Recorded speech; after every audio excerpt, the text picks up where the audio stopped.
बिस्मिल्लाहिर्रहमानिर्रहीम। अस्सलाम वालेकुम नाज़रीन, प्रोग्राम खबर की खबर के साथ मैं हूं आपका मेज़बान डॉक्टर बुलंद इकबाल। नाज़रीन, आज प्रोग्राम में सबसे पहले बात करेंगे मुत्तहदा मूवमेंट पाकिस्तान के अपोजिशन लीडर सिंध असम्बली में अली खुर्शीदी के हवाले से, जिन्होंने आज सिंध असम्बली के कमेटी रूम में प्रेस कॉन्फ्रेंस की और प्रेस कॉन्फ्रेंस करते हुए बहुत से जो मसाइल हैं उनकी तरफ निशानदेही की। ख़ास तौर पर जो सूबे में सिस्टम के हवाले से बात की जाती है उस पर बात की गई, और उनका ये कहना था कि पाकिस्तान पीपल्स पार्टी को अपनी पार्टी चेयरमैन की बात पर अमल दरामद कराना चाहिए। इस हवाले से उनका ये भी कहना था कि मुख्तलिफ जो सोसाइटीज़ हैं उनमें तैनात एडमिनिस्ट्रेटर्स जो हैं उन पे मुबैना तौर पर इल्ज़ामात लगाए गए। बहरहाल क्या किस हवाले से ये जो बात की गई है, खासतौर पर एडमिनिस्ट्रेटर्स के हवाले से या दीगर मसाइल के हवाले से जो बात की गई, इस पर हम बात करना चाहेंगे। इस वक्त हमें ऑनलाइन ज्वाइन किया है सिंध असम्बली में अपोजिशन लीडर हैं, रहनुमा है मुत्तहदा मूवमेंट पाकिस्तान के जनाब अली खुर्शीदी साहब। अस्सलाम वालेकुम। जी वालेकुम सलाम। अली खुर्शीदी साहब, बहुत बहुत शुक्रिया सर, आपने प्रोग्राम के लिए वक्त निकाला।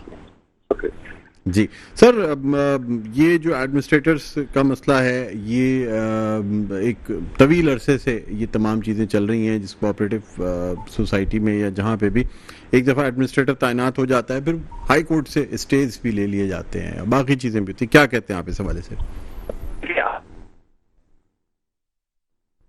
जी अली खुर्शीद साहब, मेरी आवाज़ सुन सकते हैं? ये आप मुझे सुन सकते हैं? जी जी जी।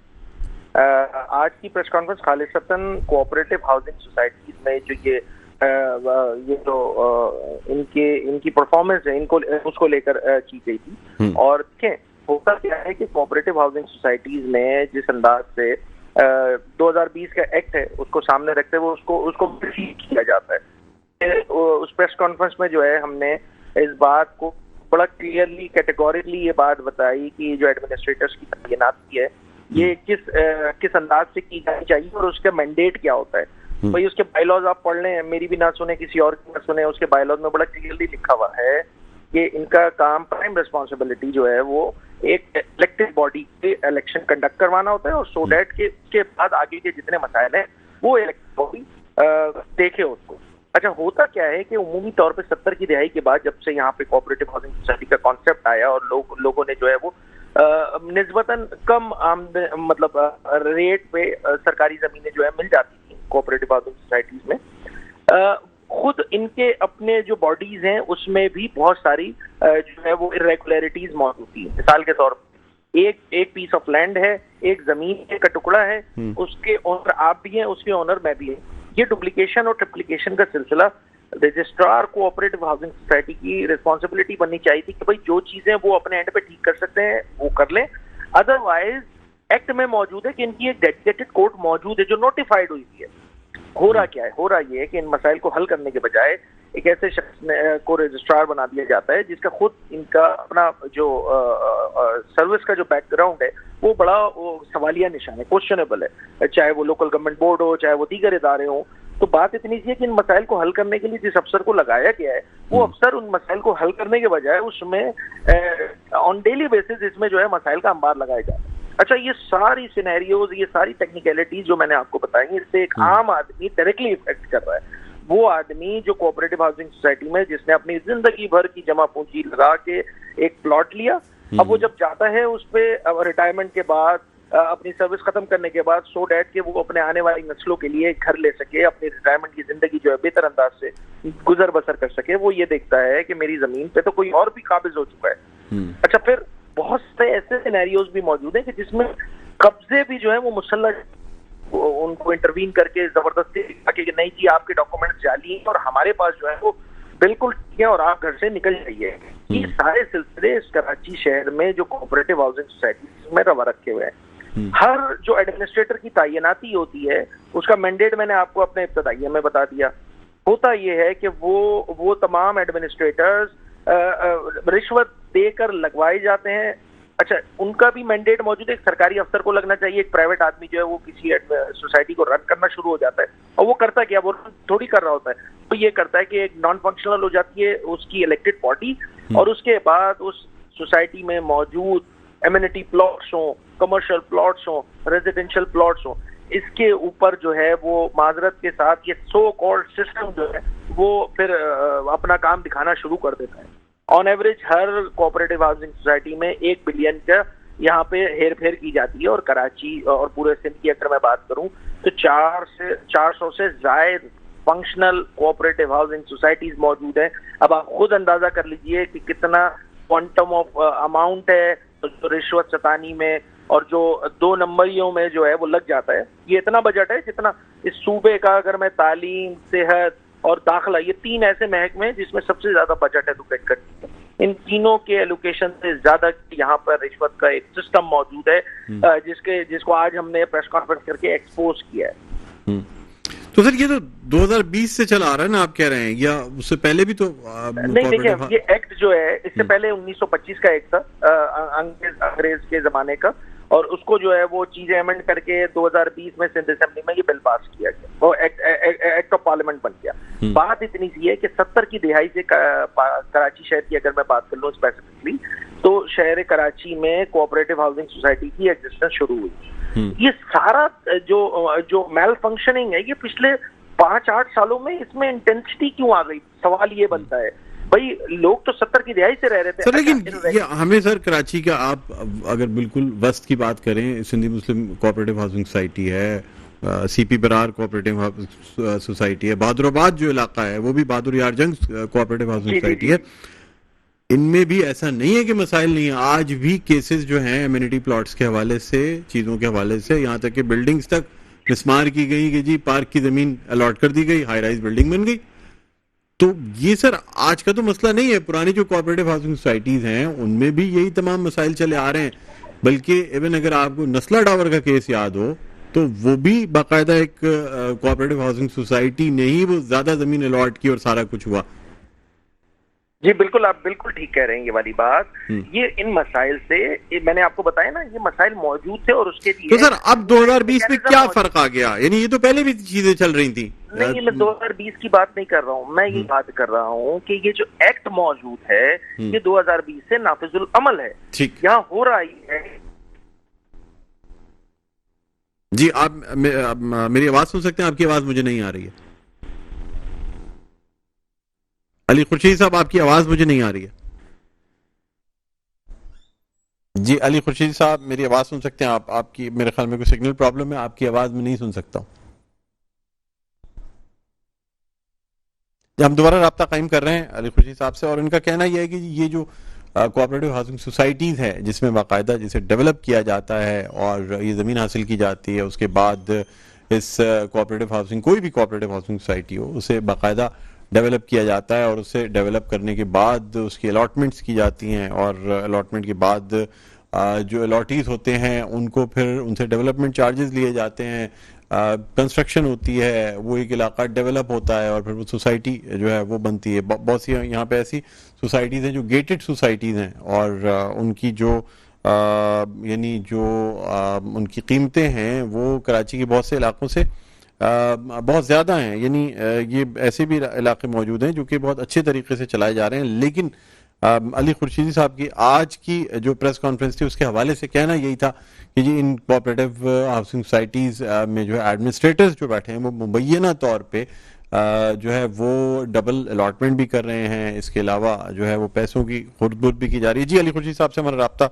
बहाल हो गया। जी अली खुर्शीद साहब, आप फरमा रहे थे कि 2020 के इस एक्ट के बाद से इस पे जो अमल दरामद हो रहा है, क्या कहेंगे इस हवाले से? देखिए, इसके एक्ट को मिसयूज किया जा रहा है एडमिनिस्ट्रेटर। देखिए, एक इलेक्टेड बॉडी को रन करना होता है कोऑपरेटिव हाउसिंग सोसाइटी को, यहाँ पर हीले बहाने करके एडमिनिस्ट्रेटर्स को तैनात कर दिया जाता है। अगर वो सरकारी अफसर होते ना तब भी बात समझ में आती है। और यहाँ पर एडमिनिस्ट्रेटर, बहुत सारे ऐसी कोऑपरेटिव हाउसिंग सोसाइटीज है कि जिसमें 10 सालों से जायद हो चुका है और वो एडमिनिस्ट्रेटर्स के थ्रू रन की जा रही है। अच्छा, होता क्या है इसका, आप ये समझने की जरूरत है कि मुख्तलिफ कोऑपरेटिव हाउसिंग सोसाइटीज में बहुत सारी ऐसी, हमारे पास स्कीम 33 और स्कीम 45 की अगर मैं बात कर लूँ शहर कराची में, तो बहुत सारी ऐसी सोसाइटी है जहाँ पे ओपन लैंड मौजूद है। ये ओपन लैंड अब एक जमाने में कोई चंद लाख में मिल जाएगा क्योंकि जमीन आज स्कीम 33 और 45 की बात कर लें तो इस जमीन की जो कीमत है वो करोड़ों रुपए हो चुकी है। यहाँ से ये प्रॉब्लम शुरू होती है कि एक पीस ऑफ लैंड जो 70 की दिहाई में किसी शख्स ने, एक शहरी ने लिया था, आज उसकी कीमत जो है वो करोड़ों हो चुकी है। और वो जब जाता है अपने प्लॉट पे घर बनाने के लिए तो उसको पता लगता है कि उस घर के, उस प्लॉट के कोई 10 ओनर और भी मौजूद है, यानी कि एक एक घर पे 10-10 फाइलें बनाई हुई। यहाँ से ये प्रॉब्लम स्टार्ट होता है। एम्यूनिटी प्लॉट मौजूद है, जिसको कम्युनिटी सेंटर बनना है, जिसको पार्क बनना है, जिसको हॉस्पिटल बनना है, जिसको दीगर फैसिलिटेशन के जो बिल्डिंग्स है उसमें बनना होता है पब्लिक इंटरेस्ट में।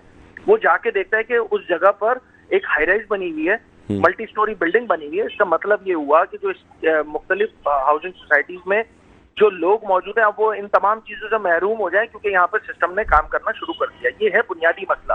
अच्छा, ये जो आप मसाइल बता रहे हैं, अगर ये मसाइल थे पहले भी, बिल्कुल थे, मैं एग्री करता हूँ इस बात से, मगर उसको एड्रेसल के लिए फोरम मौजूद है। यहाँ प्रॉब्लम ये हो रही है कि रजिस्ट्रार कोऑपरेटिव हाउसिंग सोसाइटी जो है वो इंटरफेरेंस करके एडमिनिस्ट्रेटर्स की तैनाती कर रहे हैं और इंटेंशनली इन तमाम इश्यूज पे, जैसे मैंने बताया, कमर्शियल प्लॉट हो, हाउसिंग हो, रेजिडेंशियल प्लॉट हो और एम्यूनिटी प्लॉट हो, उस पर बाकायदा सिस्टमैटिक तरीके से हाथ मारा जा रहा है। लोगों की पूरी जिंदगी भर की जमा पूंजी जो है वो खत्म की जा रही है। अच्छा, तो आपका कहना ये है कि जो 2020 का ये एक्ट है, इस पर अमल दरामद इन लेटर एंड स्पिरिट नहीं हो रहा है, आप ये कहना चाह रहे हैं? एक्ट ठीक है, उसका मिस यूज हो रहा है और फिर जो इख्तियारात एडमिनिस्ट्रेटर को दिए जा रहे हैं उसका मैंडेट बड़ा क्लियरली लिखा हुआ है उस एक्ट के अंदर। उस एक्ट पे अमल दरामद नहीं हो रहा और उसकी वजह से उसका फायदा उठाते हुए ये जो मैंने बताया है कि registrar cooperative housing society. Sir Ali Khurshid साहब, मुझे एक बात ही बताएं, अब निगरान हुकूमत आती है, उसका मैंडेट क्या होता है? स्टॉप गैप अरेंजमेंट में आती है इलेक्शन कंडक्ट कराना उसका। और पाकिस्तान में निगरान हुकूमत आई, वो कितने अरसे तक रही और कितने अरसे में इलेक्शन कराई? मैं आपसे यही गुजारिश कर रहा हूँ कि देखें, एक मुंतखब हुकूमत मौजूद है, कोऑपरेटिव डिपार्टमेंट मौजूद है, सिंध में एग्जिस्ट करता है, उसके एक मिनिस्टर साहब है। बात इतनी सी है कि इस इशू को जो कि मैंने आपके सामने एड्रेस किया और आज प्रेस कॉन्फ्रेंस में किया है, ये डायरेक्टली इफेक्ट कर रहा है लाखों लोगों को। इस शहर में रहने वाले लाखों लोग इसके मुतासरीन हैं। मैं तो उन जमीनों की बात ही नहीं कर रहा हूँ जो। अच्छा सर, इसमें केसेस भी चल रहे हैं कोर्ट में, बहुत से पेंडिंग है, जो हमारे सामने भी आते हैं किसी के खिलाफ। इवन अगर कोई न्यूज भी चलाई जाती है तो वो जाके कोर्ट से स्टे लेके आ जाता है। मैं यही गुजारिश करने लगा हूँ, ये जो एडमिनिस्ट्रेटर की तैनाती भी हुई है ना, इसमें बहुत सारी कोऑपरेटिव हाउसिंग सोसाइटी की जो इलेक्टेड बॉडी थी वो कोर्ट जा चुकी है, उस पर स्टे लेकर आ रही। इसका मतलब ये हुआ कि जिस नियत के साथ और जिस एक्ट को बुनियाद बना के एडमिनिस्ट्रेटर्स की तैनाती की जा रही है वो बिल्कुल ठीक नहीं है। इसको ठीक करने की जरूरत है। एक फ्लॉ है। क्या हाल है इसका है, मुझे बताएं, क्या आप क्या हल पेश करते हैं? इसका हल बड़ा सिंपल सा है कि जिसकी जो जॉब है वो जॉब करे, सिंपल सी बात है। इसमें कोई रॉकेट साइंस नहीं है। सिंध हुकूमत की नाक के नीचे ये सब काम हो रहा है। इसका मतलब ये हुआ कि जो ये रिश्वत सतानी का बाजार लगा हुआ है, लूटमारी का बाजार लगा हुआ है, लोगों की जमीनों पर कब्जे हो रहे हैं, इसको छुड़ाने की जिम्मेदारी और इसको हल करने की जिम्मेदारी किसकी है? मौजूदा हुकूमत, सिंध हुकूमत की है। उसके पास एक मिनिस्टर मौजूद है। क्यों नहीं आके स्टेटमेंट देते हैं, लोगों को फैसिलिटेट करते हैं कि नहीं जी, हम आपके दुख में हम बराबर के शरीक है और हम ये ज्यादती और जुल्म नहीं होने देंगे? क्यों नहीं आके मिनिस्टर ये बात बोल रहा है?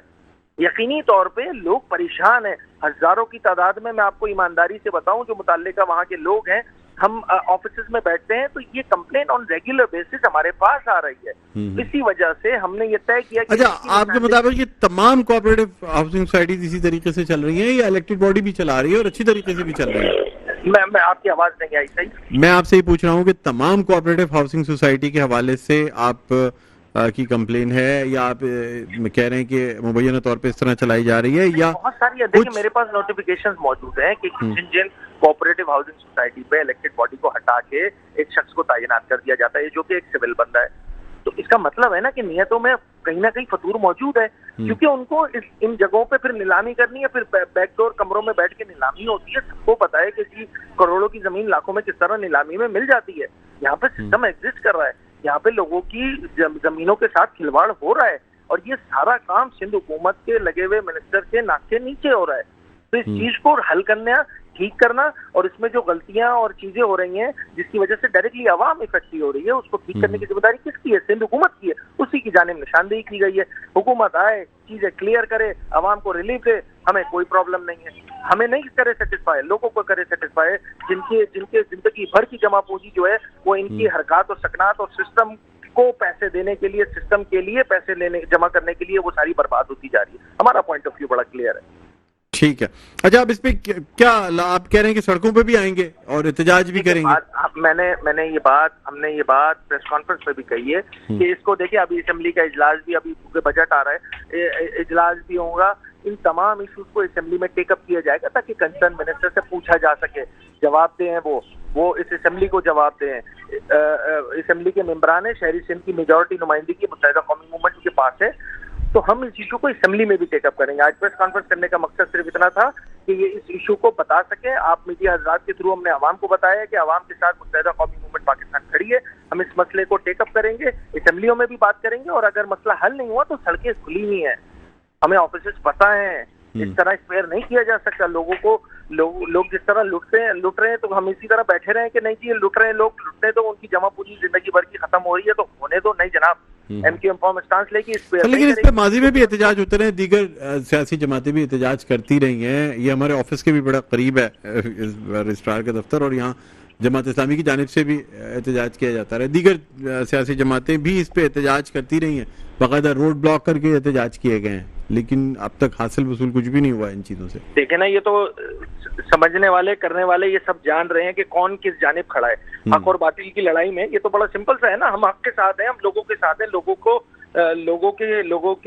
की जिंदगी भर की जमा पूंजी एक जुम्बिश कलम खत्म कर दी जा रही है, तो हम आवाम के साथ खड़े होंगे। ये दुनिया जाने कि ये सिंध हुकूमत कर रही क्या है। देखिए, सिंध हुकूमत को इस तरह, जिस अंदाज से इन्होंने 15 सालों में लूट खसूट का बाजार गर्म रखा है, हम इस तरह नहीं करने देंगे। हम तमाम इस तरह के जितने इश्यूज हैं, ये तो आज सिर्फ एक मिसाल दी है कोऑपरेटिव हाउसिंग सोसाइटी की, और इसमें कितने दो नंबर ही होती है, कितनी बदउनवानी होती है, उसकी मिसाल और नंबर हमने आज प्रेस कॉन्फ्रेंस के जरिए आज आवाम को बतला दिए।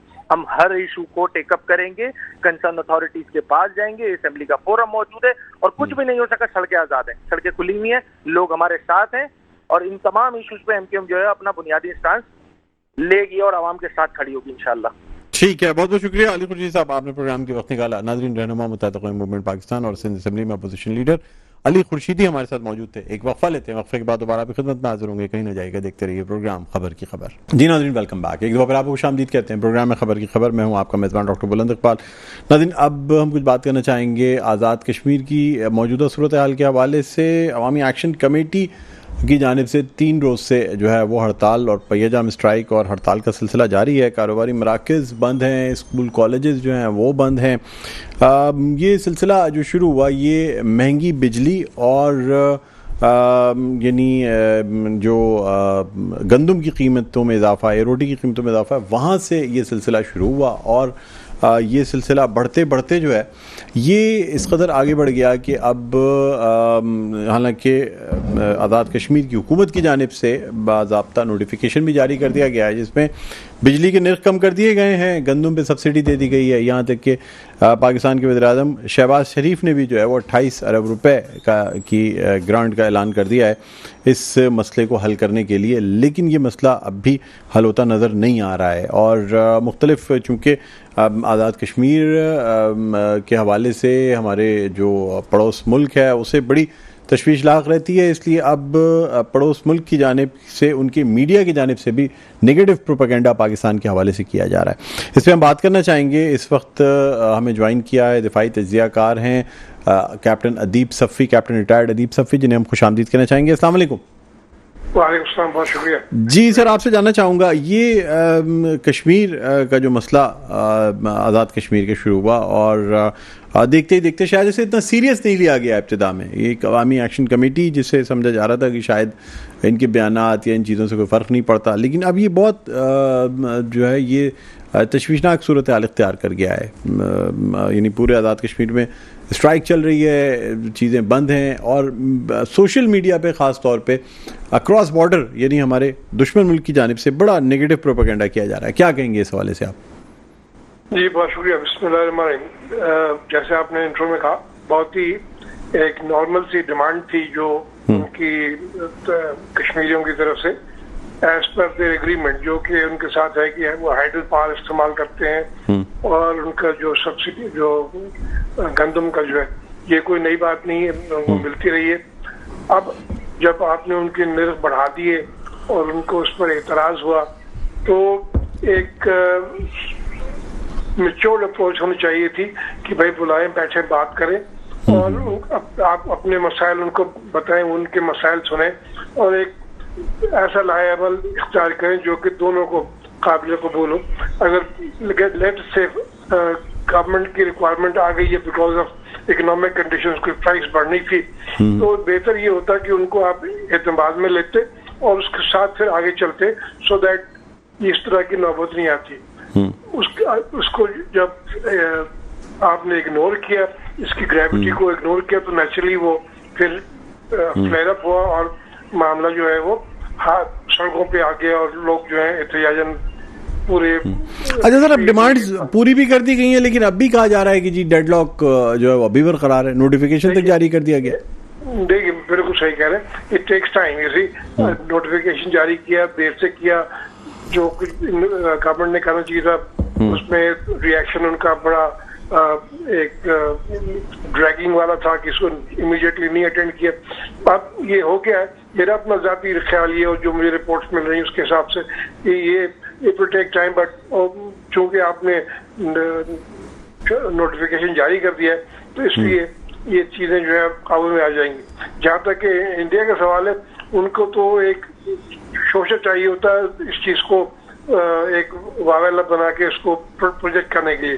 तो ये ऐसा मौका उनको मिला, वो बिल्कुल अगर हमको मिलता तो हम यही करते।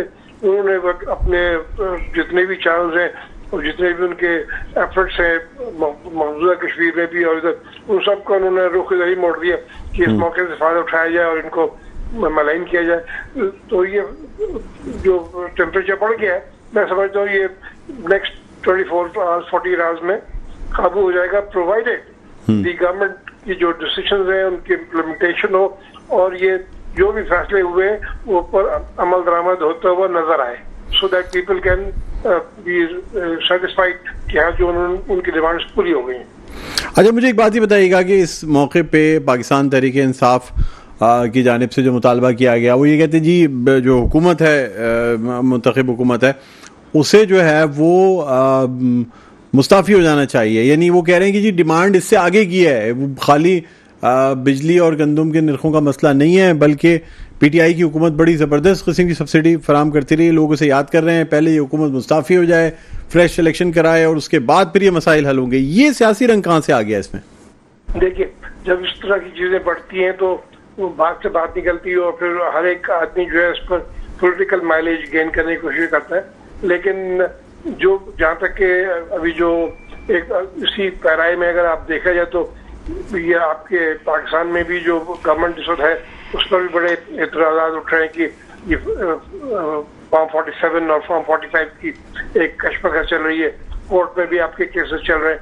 तो ये एक ऐसा माहौल बना हुआ है जो कि मैं समझता हूँ कि इसमें बहुत एहतियात की जरूरत है। हर एक आदमी को ये चीज को ख्याल रखे, जो भी पॉलिटिकल पार्टीज है, जो भी लीडरशिप है, मिलिट्री लीडरशिप है, पॉलिटिकल लीडरशिप है, that they must be very careful, अपने लफ्जों का इस्तेमाल जो है वो सही करें। और चूंकि basically we should be able to solve the problem, we should not become part of the problem. तो इसके लिए जरूरी है कि ये तमाम चीजों को मद्देनजर रखते हुए दोनों साइड को बड़ा कॉशियसली आगे चलना पड़ेगा और वो जो कॉन्फिडेंस जो शैटर हो गया उसको रीबिल्ड करना पड़ेगा, तो आगे चल के ये चीजें सही हो जाएंगी। सर ठीक है, चले सर, बहुत बहुत शुक्रिया, आपने प्रोग्राम की वक्त निकाला। नाज़रीन, एक अहम मसला है, नाजुक मसला है और उम्मीद करते हैं इसे जल्द हल कर लिया जाएगा। बहरहाल यहाँ पे एक वक्फा लेना चाहेंगे, अजान ब्रेक है, उसके बाद दोबारा आपकी खिदमत में हाजिर होते हैं, कहीं नहीं जाएगा। देखते रहे हमारे प्रोग्राम खबर की खबर।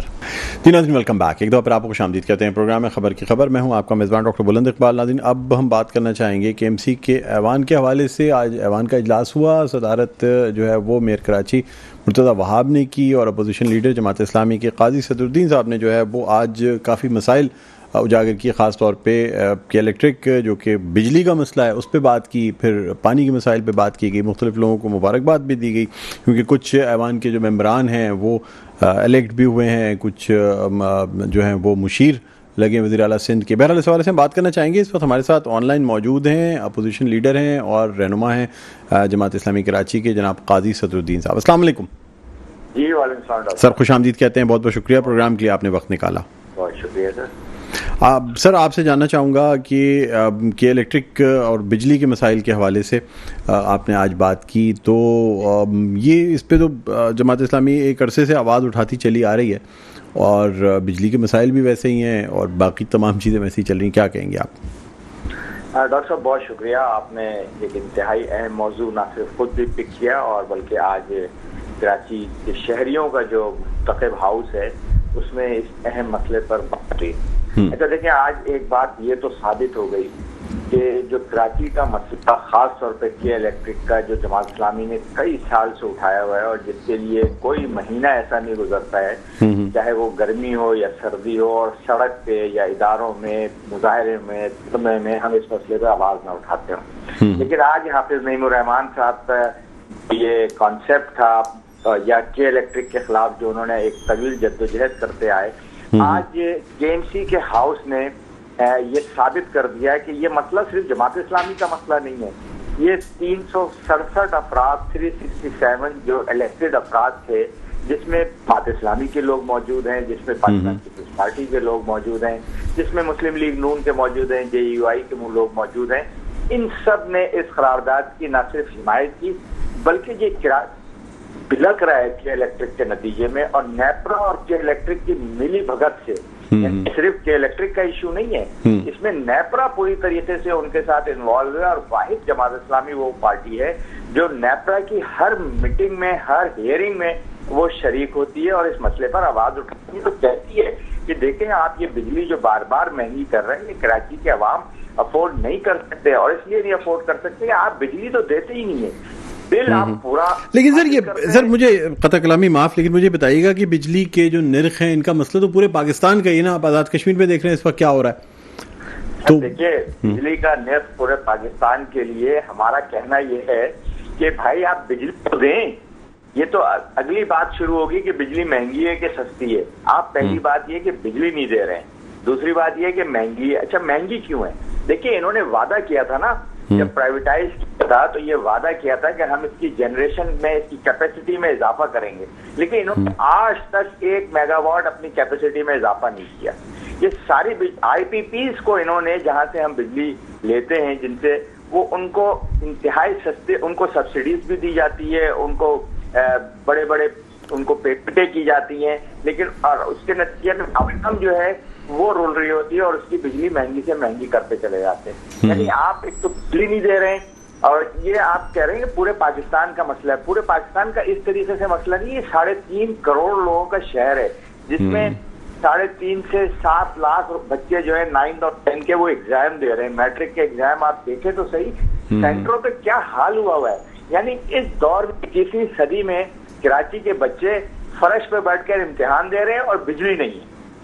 अच्छा सर, इस हवाले से के इलेक्ट्रिक का ये कहना होता है कि जिन इलाकों में बिजली चोरी की जाती है वहाँ लोड शेडिंग ज़्यादा है, जिन इलाकों में इलेक्ट्रिकल थेफ्ट नहीं है वहाँ पे लोड शेडिंग नहीं, जीरो लोड शेडिंग के इलाके भी हैं कराची में। ये उनका मौक़िफ़ तो जरूर हो सकता है, लेकिन मैं जिस इलाके में नॉर्थ अहमदाबाद में रहता हूँ, मेरे इलाके से 100% इनकी रिकवरी है नॉर्थ अहमदाबाद में, ठीक है। उस फीडर से इनको 100% रिकवरी होती है। लेकिन आप बिजली किसी सूरत में भी किसी की काट नहीं सकते या लोड शेडिंग नहीं कर सकते। आप ये कौन सा तरीका कहते हैं कि आप कहते हैं कि जी क्योंकि, अच्छा चलिए मैं आपको न्यू कराची में वो इलाके चल के दिखाता हूँ जहाँ पे प्राइवेट PMTs लगी हुई है के इलेक्ट्रिक के लोगों के साथ मिलकर।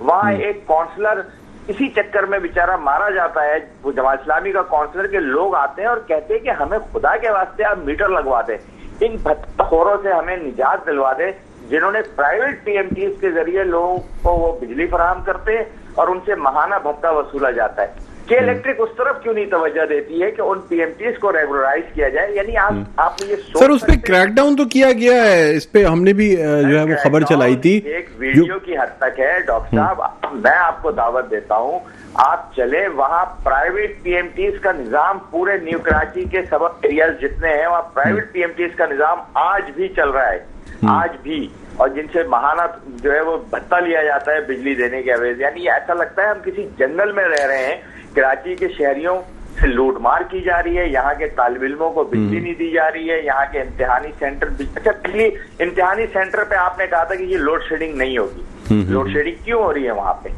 यानी आपने तो अनाउंस किया है ना कि जी किसी भी सेंटर पे बिजली नहीं जाएगी। हम जो है ह्यूमैनिटेरियन ग्राउंड पे जो है यहाँ पे जनाब चलिए। काजी साहब, मुझे एक बात ये भी बता दीजिएगा कि कोई दूसरी कंपनी जो है वो कराची में इलेक्ट्रिक सप्लाई का लाइसेंस क्यों नहीं लेती?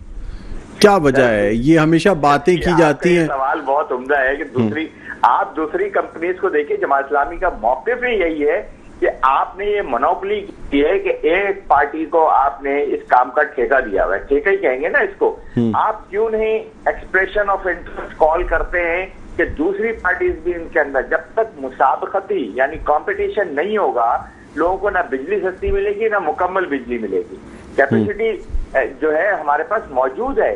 आप इसमें प्राइवेट पार्टीज को अगर बुलाना ही है आपको, तो एक से ज्यादा पार्टी, कराची इतना बड़ा शहर है, इसको आप 8 हिस्सों में बिजली फराहमी का निजाम बना सकते हैं, लेकिन नहीं बनाते, इसलिए कि चंद IPPs को आपने पहुंचाना होता है।